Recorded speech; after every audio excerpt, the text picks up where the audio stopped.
Ya, jadi pada bagian analisa untuk sistem informasi yang kami buat yaitu Gili Trust, saat kita melakukan analisa, kita masih menemukan begitu banyak masalah. Yang pertama adalah masih terjadinya pematokan harga yang tidak beraturan dan sesuai. Yang kedua, susah untuk mendapatkannya informasi yang pasti. Yang ketiga adalah masih sering terjadinya penipuan jasa penyewaan bodong.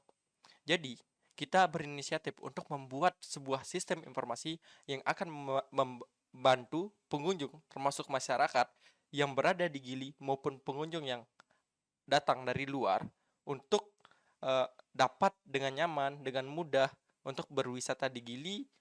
Baik, selanjutnya saya akan menjelaskan flow map. Flow map itu merupakan sebuah diagram alir yang mengandung sebuah informasi dari sebuah sistem informasi. Nah, di sini ada flow map baru dan flow map lama. Di flow map lama ini terdapat 6 entitas yaitu pengunjung dan 5 entitas utama yang sering digunakan oleh pengunjung, yaitu ada penyedia layanan uh, pembelian tiket, penyeberangan, kemudian ada wisata alam, penginapan dan kuliner. Nah, di flow map lama ini pengunjung hanya bisa berinteraksi dengan 5 penyedia layanan ini secara manual atau langsung. Kemudian di flow map yang baru itu berbeda dengan flow yang lama.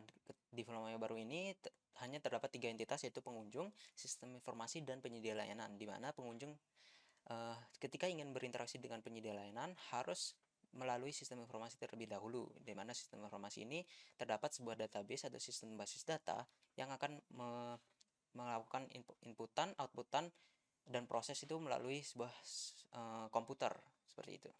Baik, seperti yang saya jelaskan tadi, ada dua macam flow map, yaitu lama dan baru. Nah, di flow map lama ini merupakan gambaran dari sistem informasi yang lama yang masih banyak menggunakan proses manual. Nah, jadi pada gambar flow map yang lama itu masih terdapat banyak sekali inputan, outputan, dan proses dari manusia dan hanya sedikit dari sistem komputer. Nah, sedangkan pada flow map yang baru itu merupakan gambaran dari sistem informasi yang telah menggunakan sistem basis data dan sebagian besar dikelola oleh komputer. Jadi pada gambar flow map yang baru itu sudah menggunakan inputan, outputan maupun proses dari sebuah sistem komputer. Nah, di flow map yang baru ini merupakan sarana atau solusi kita ya untuk mengganti flow map yang lama atau sistem informasi yang lama. Selanjutnya, untuk bagian arsitektur. Jadi pada arsitektur yang kami gunakan dalam sistem informasi kami yaitu arsitektur berbasis client server.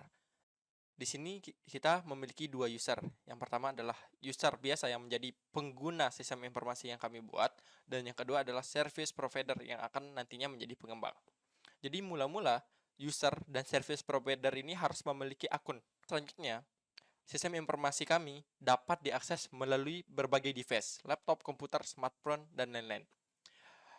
Dan sistem informasi kami ini sudah tersebar di dalam internet atau sudah dapat diakses melalui internet karena kami melakukan penyimpanan sistem informasi ini, datanya tersimpan di dalam sebuah server yang lalu disimpan di dalam cloud dan tersentralisasi di dalam satu database.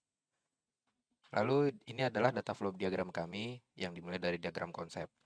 Di sini kami memiliki tiga entitas yaitu penyedia jasa, admin, user atau pelanggan, dan sistem informasinya sendiri yaitu Gili Trust. Di sini penyedia jasa akan memberikan fasilitas jasa yang ditawarkan, data agen lapangan, update kondisi lapangan, username password kepada sistem informasi kami. Lalu mereka akan mendapatkan komisi yang telah ditentukan nanti oleh admin dan hak akses untuk menuju sistem informasi kami.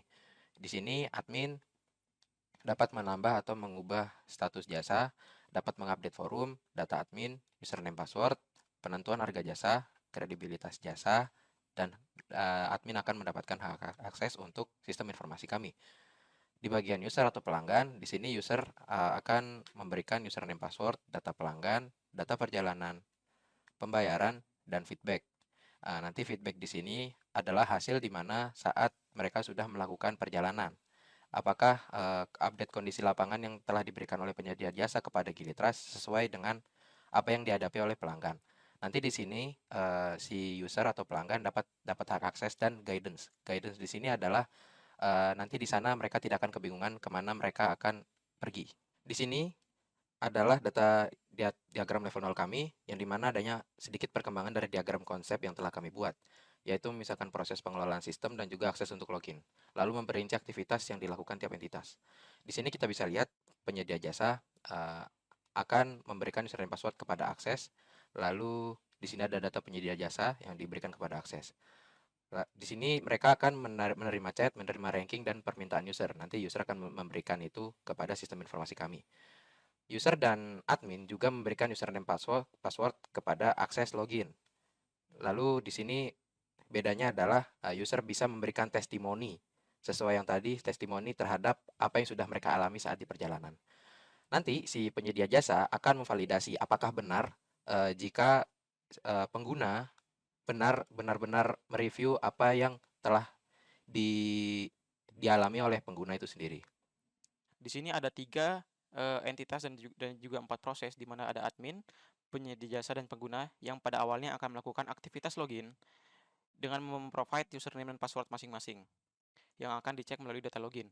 Kemudian penyedia jasa dapat meregistrasi data jasanya melalui proses validasi yang akan diterima oleh admin, kemudian dikonfirmasi kembali dengan maksud bahwa telah ditampilkan ke dalam sistem informasi. Barulah kemudian pengguna dapat menggunakan jasa yang telah ada di sistem informasi dengan memprovide bukti pembayaran yang akan diterima oleh admin. Kemudian jasanya akan digunakan, yang akan disimpan ke database jasa. Barulah setelah jasa digunakan, admin baru memberikan bukti pembayaran kepada penyedia jasa.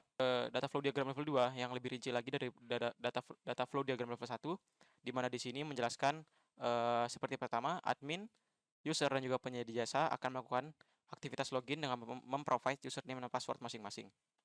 Kemudian penyedia jasa dapat meregistrasi data jasanya dengan mengirimkan data registrasi jasa ke proses pendataan jasa yang akan diterima oleh admin. Kemudian admin dapat memvalidasinya dan akan disimpan ke database jasa.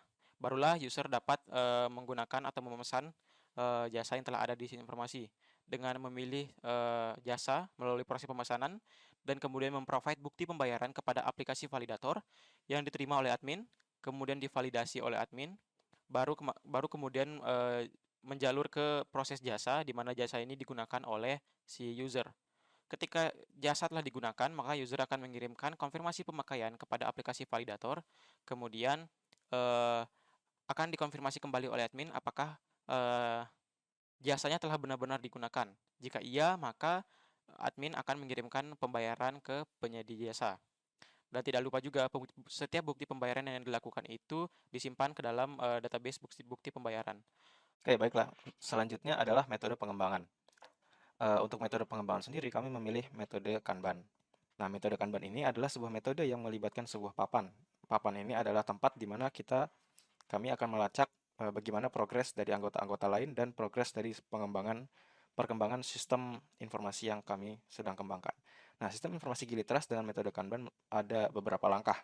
Ada langkah-langkahnya itu adalah yang pertama, kami membentuk tim dengan anggota 5 orang, mengidentifikasi kebutuhan dan tujuan. Dengan tujuan kami saat ini adalah mengembangkan pariwisata di Lombok. Penggunanya itu dapat memesan jasa yang ditawarkan mulai dari penyewaan perahu, penyewaan alat untuk snorkeling, diving, dan sebagainya yang ada di Gili intinya. Nah, kemudian selanjutnya adalah mengatur proses untuk mengatur workflow kami bagaimana. Kemudian selanjutnya memprioritaskan tugas. Kemudian selanjutnya mengimplementasikan sistem. Dan selanjutnya uji dan validasi. Setelah pengembangan sistem selesai, pengujian secara menyeluruh dilakukan untuk memastikan sistem berfungsi dengan baik. Nah, di sini maksudnya sistem itu akan dites secara menyeluruh. Selanjutnya, perbaikan. Jika ditemukan kesalahan atau bug selama pengujian, selama testing di tahap sebelumnya, maka